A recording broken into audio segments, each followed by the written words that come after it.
प्रधानमंत्री नरेंद्र मोदी ने कहा, भारत को विश्व की तीसरी सबसे बड़ी अर्थव्यवस्था बनाने में कृषि की महत्वपूर्ण भूमिका। 20,000 करोड़ रुपए से अधिक की पीएम किसान सम्मान निधि की 17वीं किस्त जारी की। सरकार बिजली की बढ़ती मांग को पूरा करने के लिए व्यापक उपाय कर रही है। इटली के तटीय इलाकों में 2 जहाजों के दुर्घटनाग्रस्त होने से लगभग 11 प्रवासियों की मौत और कई लापता। मौसम विभाग का आज से उत्तर पश्चिम और पूर्वी भारत के कुछ हिस्सों में भीषण गर्मी से राहत मिलने का अनुमान। और भाला फेंक विश्व चैंपियन नीरज चोपड़ा आज फिनलैंड में विश्व एथलेटिक्स कॉन्टिनेंटल गोल्ड टूर प्रतियोगिता में भाग लेंगे।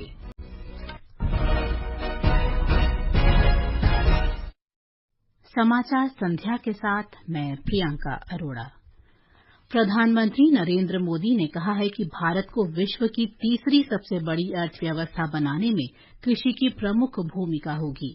उन्होंने कहा कि केंद्र सरकार किसानों का जीवन स्तर बेहतर बनाने के लिए प्रतिबद्ध है और उनकी आय बढ़ाना सरकार की प्राथमिकता है। प्रधानमंत्री आज वाराणसी में पीएम किसान सम्मान सम्मेलन को संबोधित कर रहे थे। 21वीं सदी के भारत को दुनिया की तीसरी बड़ी आर्थिक ताकत बनाने में पूरी कृषि व्यवस्था की बड़ी भूमिका। हमें वैश्विक रूप से सोचना होगा, ग्लोबल मार्केट को ध्यान में रखना होगा। हमें दलहन और तिलहन में आत्मनिर्भर बनना है और कृषि निर्यात में अग्रणी बनना है। श्री मोदी ने इस अवसर पर प्रधानमंत्री किसान सम्मान निधि की 17वीं किस्त जारी की। इसके तहत लगभग 9 करोड़ 26 लाख किसानों को 20,000 करोड़ रुपए से अधिक की राशि सीधे उनके खातों में भेजी गई। प्रधानमंत्री ने स्वयं सहायता समूहों की 30,000 से अधिक महिलाओं को कृषि सखी प्रमाण पत्र भी दिए। इस अवसर पर प्रधानमंत्री मोदी ने कहा कि 3 करोड़ बहनों को लखपति दीदी बनाने की ओर महत्वपूर्ण कदम उठाया गया है। देश भर के करोड़ों किसानों के बैंक खाते में पीएम किसान सम्मान निधि के 20,000 करोड़ रुपए पहुंचे हैं। 3 करोड़ बहनों को लखपति दीदी बनाने की तरफ बहुत बड़ा कदम उठाया गया है। कृषि सखी के रूप में बहनों की नई भूमिका उन्हें सम्मान और आय के नए साधन दोनों सुनिश्चित करेंगे।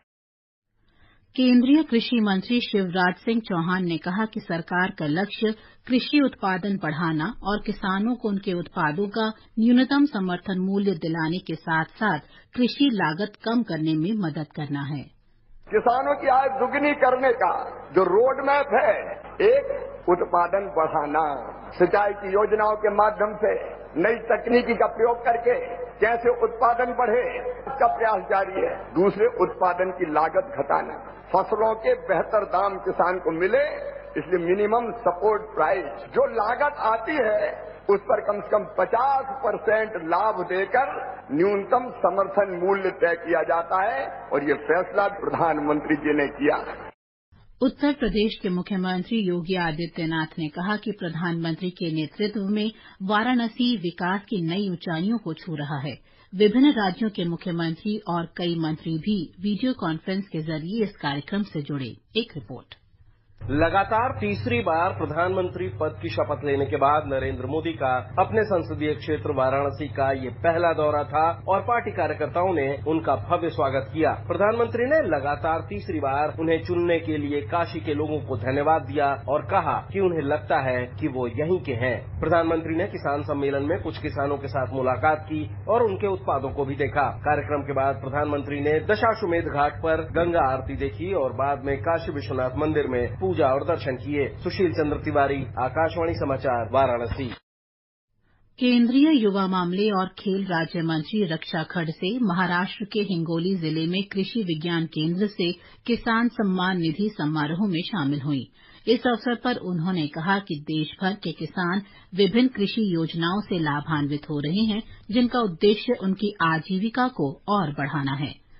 प्रधानमंत्री मोदी कल बिहार दौरे पर जाएंगे। वे नालंदा जिले के राजगीर में नालंदा विश्वविद्यालय के नए परिसर का उद्घाटन करेंगे।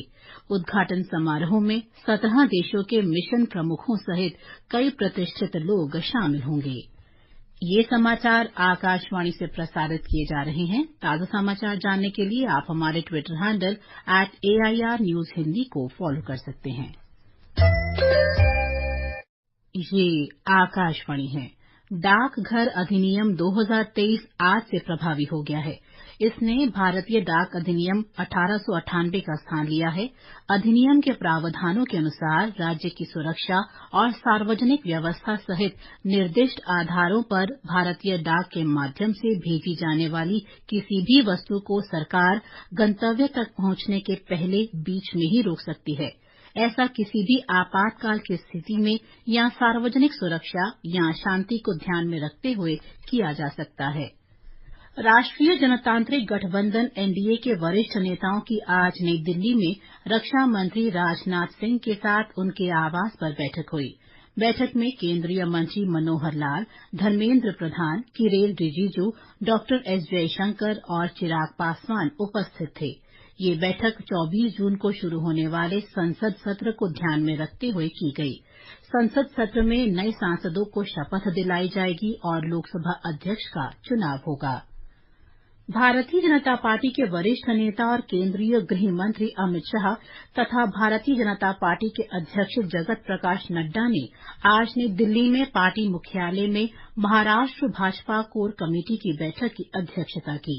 बैठक में महाराष्ट्र के उप मुख्यमंत्री देवेंद्र फडणवीस, केंद्रीय मंत्री भूपेंद्र यादव, अश्वनी वैष्णव, पीयूष गोयल, भाजपा के राष्ट्रीय महासचिव विनोद तावड़े और बीएल संतोष सहित अन्य लोग शामिल हुए।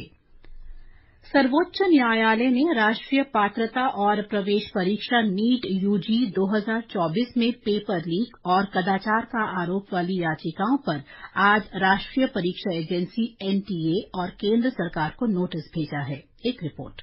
शीर्ष अदालत ने राष्ट्रीय परीक्षा एजेंसी एनटीए और केंद्र को नोटिस जारी करते हुए कहा कि परीक्षा के मामले में छोटी सी लापरवाही से भी निपटने की जरूरत है। न्यायालय ने ये भी कहा कि नीट देश की सबसे कठिन प्रवेश परीक्षाओं में से एक है और इसके लिए परीक्षार्थी जो कड़ी मेहनत करते हैं उसे नजरअंदाज नहीं किया जा सकता। न्यायाधीश विक्रमनाथ और SVN भट्टी की अवकाश पीठ ने मामले की सुनवाई के दौरान ये टिप्पणी की। मामले की अगली सुनवाई 8 जुलाई को होगी। शीर्ष न्यायालय ने यह भी कहा कि परीक्षा से संबंधित मुकदमे को लेकर गलत धारणा नहीं बनाई जानी चाहिए, बल्कि गलतियों को सुधारा जाना चाहिए। न्यायालय ने यह भी दोहराया कि वह नीट काउंसलिंग पर रोक नहीं लगाएगा। समाचार कक्ष से मुकेश कुमार बल।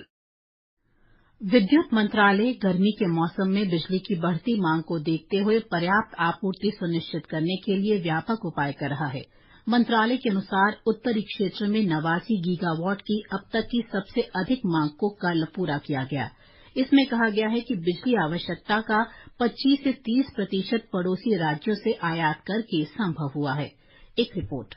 विद्युत मंत्रालय ने इस गर्मी के मौसम में 250 गीगावाट की अब तक की सबसे अधिक मांग को पूरा करने के लिए कई उपाय किए हैं। इस अवधि के दौरान उत्पादन जारी रखने के लिए आयातित कोयला आधारित संयंत्रों को निर्देश जारी किए गए हैं। आंशिक और अधिक कटौती को कम करने के लिए भी प्रयास किए जा रहे हैं। इसके अतिरिक्त सभी बिजली उत्पादक कंपनियों को पूरी क्षमता से उत्पादन सुनिश्चित करने के लिए अपने संयंत्रों को ठीक कर रखने की सलाह दी गई है। इसके अतिरिक्त कोयला आधारित थर्मल स्टेशनों पर कोयले का पर्याप्त भंडार बनाए रखने के लिए कहा गया है। भूपेंद्र की रिपोर्ट के साथ समाचार कक्ष से सकलैन अख्तर। मौसम विभाग के अनुसार आज से उत्तर पश्चिम और पूर्वी भारत के कुछ हिस्सों में भीषण गर्मी से राहत मिल सकती है। आकाशवाणी से बातचीत में मौसम विभाग की वैज्ञानिक सोमा सेन रॉय ने कहा कि पश्चिमी विक्षोभ के प्रभाव से उत्तर भारत के कई हिस्सों में बारिश हो सकती है। सीवियर हीट वेव रहने का उम्मीद बिहार में, झारखंड में, हिमाचल प्रदेश में, उत्तराखंड में, पंजाब, हरियाणा, उत्तर प्रदेश में, मगर अलर्ट का लेवल थोड़ा अलग रहेगा। हमारा जो पहाड़ी क्षेत्र है, जम्मू एंड कश्मीर, हिमाचल प्रदेश, उत्तराखंड, यहाँ पर ऑरेंज अलर्ट के बाद से येलो अलर्ट में चले जाएंगे। ये इसलिए क्योंकि एक पश्चिम विक्षोभ आ रही है, उसके चलते थोड़ा बादल होगा, बारिश का भी थोड़ा संभावना है। तो अगले 4 से 5 दिन तक टेम्परेचर थोड़ा लो रहेगा, जिसके चलते हमारे फोरकास्ट पीरियड में में भी हीट वेव का स्थिति थोड़ा कम होने का दिख रही है।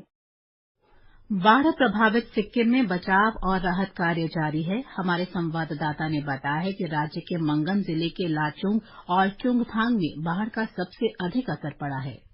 लाचुंग और मंगन जिले के उत्तरी क्षेत्रों में फंसे पर्यटकों को निकालने के दूसरे दिन में आज जिले के तुंग चेक पोस्ट के आधिकारिक रिपोर्ट के अनुसार 1237 फंसे हुए पर्यटकों को निकाला गया। निकासी के पहले दिन सोमवार को चुंगथांग से 64 पर्यटकों को निकाला गया। मंगन जिला प्रशासन ने border roads organisation, state disaster response force, national disaster response force और स्थानीय स्वयं सेवकों के साथ समन्वय में पर्यटकों को सुरक्षित स्थानों पर पहुंचाने में अथक मदद कर रहा है। आकाशवाणी समाचार के लिए गैंगटोक से इबोमशा शर्मा। ये समाचार हमारी वेबसाइट newsonair.gov.in/hindi और हमारे mobile app news on AIR पर भी उपलब्ध हैं। समाचार संध्या में आपका फिर स्वागत है।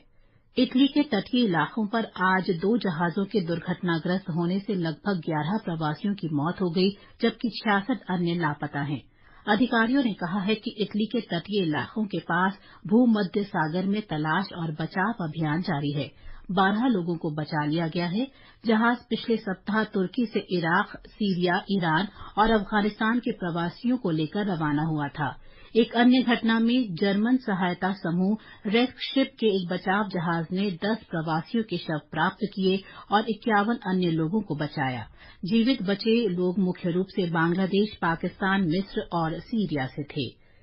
ओलंपिक और विश्व चैंपियन भाला फेंक खिलाड़ी नीरज चोपड़ा आज फिनलैंड के तुर्कू में पावो नूर्मी स्टेडियम में विश्व एथलेटिक्स कॉन्टिनेंटल गोल्ड टूर में हिस्सा लेंगे। एशियाई खेलों के स्वर्ण पदक विजेता और डायमंड लीग फाइनल विजेता नीरज चोपड़ा को जर्मनी के मैक्स डेनहिंग से चुनौती मिलने की संभावना है।